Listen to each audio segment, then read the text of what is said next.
Hello students, I am doctor Hina और आज हम कुछ न्यूमेरिकल्स करने वाले हैं रेडियो एक्टिविटी पे based. So let's start. Now see this. Half life period of radium is given 1620 years, and in how many years will you will get 1 gram of pure metal lose 1 centigram और reduce to 1 centigram. इस question में ध्यान देने वाली बात है, half life दी हुई है रेडियम की और आपसे पूछा हुआ है कि कितने टाइम में आपका sample one thing is lose 1 centigram, इस सेंटीग्राम लूज करेगा या फिर 1 सेंटीग्राम तक रह जाएगा. क्वेश्चन पढ़ते हुए ध्यान रखना कि क्या पूछा गया है. First of all lose 1 centigram की 1 सेंटीग्राम कब लूज करेगा. हमें क्या दिया हुआ है, हाफ लाइफ दी हुई है T half, and T half is your 1620 years. T half का फॉर्मूला क्या होता है, सबसे पहले आपको डिसइंटीग्रेशन कांस्टेंट निकालना है. Your disintegration constant lambda is simply 0.693 over T half. Let me right it correct, this is T half. And जब आप इसकी वैल्यू रखेंगे you will gate 0.6931 over 1620. This is an year inverse. Next आपसे पूछा गया है फर्स्ट में loose 1 centigram. Initially वो 1 ग्राम था, 1 centigram means 0.01 gram. So after losing this the sample will ref this amount 0.99 gram. And you know the disintegration law, n is equals to n naught e raised to power minus lambda t. n is the amount of sample left at any time t. So कितना रह गया वो बाद में 0.99. यहाँ पे n is equal to this. हमें lambda पता है टी हाफ के थ्रू. हमें टाइम निकालना था तो सिंपली यहाँ से t निकालना है. You know n naught, you know everything. n was 1 gram, n naught हमने निकाल, n naught was 1 gram. Initially हम 1 ग्राम सैंपल लेके चले थे. n is the number of sample left and this is 0.99 gram. Simply इसकी value substitute करो, दोनों तरफ log लिया हुआ है. log n is equals to log n naught minus lambda T, and further it is equals to log base e n over n naught is equals to e raise to power minus lambda T is minus lambda T. log of base e n naught over n is equals to lambda T. इसका reverse ले लिया, minus आएगा, cancel हो गया. t की value क्या आएगी यहाँ से 1 over lambda log base e n naught over n. Your n naught was 1 and your n naught was 0.99. so ultimately you get log base 10 log 100 by 99. ध्यान दीजिएगा यहाँ एक्सपोनेंशियल log है, log base ही natural log, और आपके पास जो value आती हैं वो log base 10 में आती हैं. So first you have to convert this 2.3026 log base 10 100 over 99 ये वैल्यू आएगी. तो जब आप इसे सॉल्व करेंगे you will get this 23.25 years. Okay students, next था कि वो कब रिड्यूस हो चुके 1 सेंटीग्राम बचेगा. That means you know your n is 0.01 gram. Simply same procedure apply करोगे, सॉल्व करोगे, you will get the time as 10560 years. Okay, I hope ये चीज़ क्लियर होगी. एग्जाम में ध्यान से देखना कि आपके पास पूछा क्या गया है, कितना सैंपल रह जाएगा या फिर कितना होगा. Okay students, now next question is your disintegration constant lambda of a radioactive element is given. disintegration constant आपके पास दिया हुआ है 0.0231 पर डे. disintegration की constant की यूनिट टाइम इनवर्स होती है. Calculate half life and average life. बहुत simple है. disintegration constant और हाफ लाइफ में रिलेशन क्या होता है, 0.693 ओवर लैम्डा. डिसइंटीग्रेशन कांस्टेंट और एवरेज में क्या रिलेशन होता है, 1 ओवर लैम्डा. सिंपली पुट करोगे, कैलकुलेट करोगे, you will get the answer. Okay students, now see the next problem. 1 gram of radium is found to emit 3.67 into 10 raise to power 10 alpha particles per second. Find its half life and average life. देखिए आपको ये दिया हुआ है कि 1 gram radium 3.67 into 10 raise to power 10 alpha particle per second emit कर रहा है. सो सबसे पहले तो ये क्या चीज़ दी हुई है, नंबर ऑफ पार्टिकल्स कितने एमिट हो रहे हैं per second, that is n over t, d n over d T. Okay, so your dN/dt is given 3.67 into 10⁻10। साथ ही आपको एटॉमिक वेट दिया हुआ है, atomic weight is 226। Okay students, so आपके पास एटॉमिक वेट है 226 ग्राम।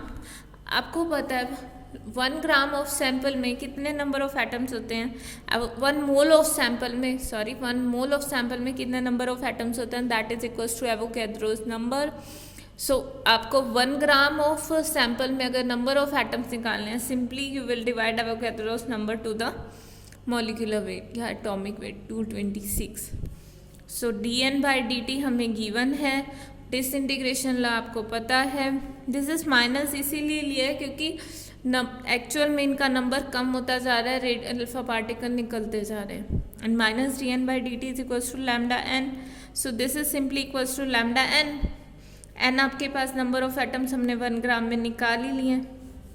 सो your lambda will simply equals to dN/dt की वैल्यू रख दी, लैम्डा यहाँ से कैलकुलेशन करोगे, you will gate disintegration constant 1.371 into 10⁻11 second.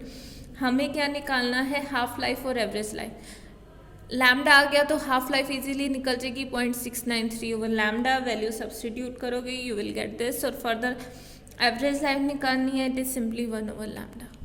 ये तो बेसिक रिलेशन है, आपको याद रखने ही पड़ेंगे। और ये चीज़ आप ध्यान रख लेना कि अगर आपके पास एक्टिविटी या फिर कह लो कि डिसइंटीग्रेशन पर सेकेंड दिए हुए हैं कि कितने पार्टिकल निकल रहे हैं per second, that is simply dN/dt। Okay students, now the next problem is estimate the mass of 10 curie sample of cobalt 60, उसकी हाफ लाइफ दी हुई है। अब देखिए ये 10 क्यूरी किसकी यूनिट थी जब हमने रेडियो एक्टिविटी की थी, curie was the unit of activity की यूनिट थी, एक्टिविटी था number of disintegration per second कितने हो रहे हैं।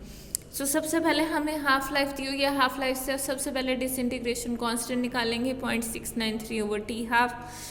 अब यहाँ देखो 0.693 और टी हाफ लाइफ ईयर्स में दी हुई है और क्यूरी के लिए पर सेकेंड डिसइंटीग्रेशन होते हैं। सो सबसे पहले इसको ईयर को कन्वर्ट करेंगे आप सेकेंड में। यू विल मल्टीप्लाई ईयर को, नंबर ऑफ डेज कितने होते हैं 365, डे में आवर्स कितने होते हैं 24, फिर minute 60 and then again minute को सेकेंड में 60। You will get 4.16 into 10⁻9 second. Okay, उसके बाद हमें क्या चाहिए, हमें मास निकालना है कि कितने मास का ये होगा। हमारे पास अब सबसे पहले क्या दिया हुआ था, टी हाफ दिया था, उससे हमने डिसइंटीग्रेशन कांस्टेंट निकाल लिया। हमें एम कैलकुलेट करना है और एक्टिविटी से कैलकुलेट करना है। एक्टिविटी हमें दी हुई है 10 क्यूरी। ओके, एक्टिविटी का फॉर्मूला क्या होता है, M into lambda N. Activity is basically disintegration per second. So activity of 1 gram of sample is given as lambda into n, disintegration into number of atoms। और अभी हमने number of atoms 1 ग्राम में निकालने का तरीका देखा है, एवोगैड्रोस नंबर को उसके एटॉमिक वेट से डिवाइड कर दो, you will gate n, n की वैल्यू आ गई 1.003 इंटू 10⁻23। एक्टिविटी निकालनी है हमें m ग्राम ऑफ सैंपल की, जो कि हमें 10 क्यूरी दी हुई है। एक्टिविटी का फार्मूला होता है lambda into N, N sample gram of sample है तो एम से मल्टीप्लाई कर दो, you have N, you have lambda, आपको एम निकालना है और एक्टिविटी 10 क्यूरी दी हुई है। सिंपली इसकी वैल्यू रखेंगे। अब ये चीज़ ध्यान रखना, लैम्डा आपका सेकेंड इनवर्स में है, एन नंबर ऑफ मॉलिक्यूल्स हैं। ओके, और ये चीज़ आपकी क्यूरी जो होती है 1 curie is equals to 3.7 into 10⁻10 disintegration per second. So इस चीज़ को क्यूरी में कन्वर्ट करने के लिए यहाँ देखिए इसकी यूनिट पर सेकेंड हो गई, दिस इज डिसइंटीग्रेशन। सो इसको इसमें कन्वर्ट करने के लिए हमने सिंपली क्या किया, इसको डिवाइड कर दिया। यहाँ से जो आएगा this is in disintegration per second, जो यहाँ से यूनिट आएगी। सो यहाँ इसके लिए आप करोगे डिवाइड करोगे 3.7 इंटू 10⁻10 से, तभी आप इसको क्यूरी के इक्विवेलेंट ले सकते हो। Now this will be in curie, इसको 10 क्यूरी के कंपेरेबल रखोगे, आपके पास एम की वैल्यू आ जाएगी। I hope it is clear. Next करते हैं कि आपके पास कई बार इस तरह से भी क्वेश्चन आता है कि एक काउंट रेट मीटर दिया हुआ है जो कि मेज़र करता है एक्टिविटी, किसी की एक्टिविटी। उसने मेज़र किया सबसे पहले कि किसी इंस्टेंट पे काउंट रेट था 4750 काउंट्स पर मिनट, और 5 मिनट के बाद वो 2700 काउंट रह गए per minute. So you have to calculate decay constant and its half life. Again simple है. सबसे पहले आपको दिया क्या हुआ है ये चीज़ ध्यान दीजिए. आपको एक पर्टिकुलर इंस्टेंट ऑफ टाइम पे काउंट रेट दिया है कि इतने काउंट्स थे, that means you have N, और 5 मिनट बाद वो काउंट हो गए 2700. आपके पास टाइम दिया हुआ है, हम मान लेते हैं कि हमारे इनिशियल काउंट है, ये हमारे फाइनल काउंट है. तो your N naught, this 4750 is your N naught and your time T is 5 minutes and this is your N. आपके पास एन है, एन नॉट है, टाइम है. आपको डीके कांस्टेंट निकालना है. डीके कांस्टेंट निकालना है, that means you have to calculate lambda. Okay, एक फॉर्मूला तो होता है आपके पास, n is equals to N naught into e raise to power minus lambda T. You have N naught and you have T. चाहो तो यहाँ से लैम्डा निकालो. ओके, यहीं से आप क्या निकालेंगे, लैम्डा निकालेंगे. बट वन थिंग, आपके पास अगर n दिया हो, यहाँ पे क्या है ध्यान देना, counts per minute, not this is counts. इसको हम एन नॉट तब ले लेते अगर ये हमारे पास क्या होता, काउंट्स. अब है counts per minute, counts per minute that means D N by D T. So you have D N by D T and the initial है तो D N naught by D T and this term is your D N by D T. Okay, D N naught by D T है और D N by D T है. अब मैंने पीछे गलत आपको बता दिया, this is not N N N naught. Statement पूरी ध्यान से देखना. This is counts per minute, so this is D N naught by D T and this term is D N by D T. So D, और आपके पास basic formula रहता है D N by D T is equals to lambda N and D N naught by D T is equals to lambda N naught. Disintegration का formula तो D N by D T है, D N naught by D T है, दोनों को divide करोगे you will get N naught by N and D N naught by D T, इसकी value हमारे पास है, you will get N naught by N. अब इस इक्वेशन में आ जाइए, N is equals to N naught into e raise to power minus lambda T. N naught over N की वैल्यू रखेंगे, you will get the value of lambda जो हमें निकालना था. और अगर एक बार लैम्डा आ गया तो टी हाफ सिंपली आ जाएगा. T half is simply 0.693 over lambda. I hope it is clear. यहाँ देखिए लैम्डा कैलकुलेट किया है, उसके बाद टी हाफ कैलकुलेट किया है. नेक्स्ट क्वेश्चन दिया है, assuming age of earth to be 10⁻10 years, what fraction of uranium 238 still exist in earth. हम मानते हैं कि यूरेनियम 238 स्टार्टिंग से प्रेजेंट है. टी हाफ दिया हुआ है यूरेनियम 238 का 4.5 इंटू 10⁻9 ईयर, दैट मीन्स इतने टाइम में वो हाफ रह जाता है. अर्थ की एज हम मान रहे इतनी है, हम मान तो यहाँ से टी हाफ है तो आप डिसइंटीग्रेशन कांस्टेंट निकालेंगे 0.693 ओवर टी हाफ 1.54 इन 10⁻10 पर ईयर. हमें अब बताना है कि आप अगर वो इनिशियली प्रेजेंट था तो अब कितना फ्रैक्शन ऑफ दिस प्रेजेंट रहेगा. So you got N T is equals to N naught into e raise to power minus lambda T. Basic formula, आपके पास लैम्डा की वैल्यू है, टी की वैल्यू, और आपको फ्रैक्शन निकालना, that means you need to know N T over N naught and N T over N naught is simply 0.2413. Lambda की value यहाँ पुट करेंगे, ये भी पर ईयर में है और ये भी ईयर में है, तो आपको कोई दिक्कत नहीं है, कुछ भी कन्वर्जन करने की ज़रूरत नहीं है. ओके स्टूडेंट, बहुत बेसिक है, बहुत सिंपल न्यूमेरिकल्स हैं. आई होप आप कर लोगे. अगर फिर भी कोई दिक्कत है तो कमेंट सेक्शन में पूछ लेना. So that's it for today.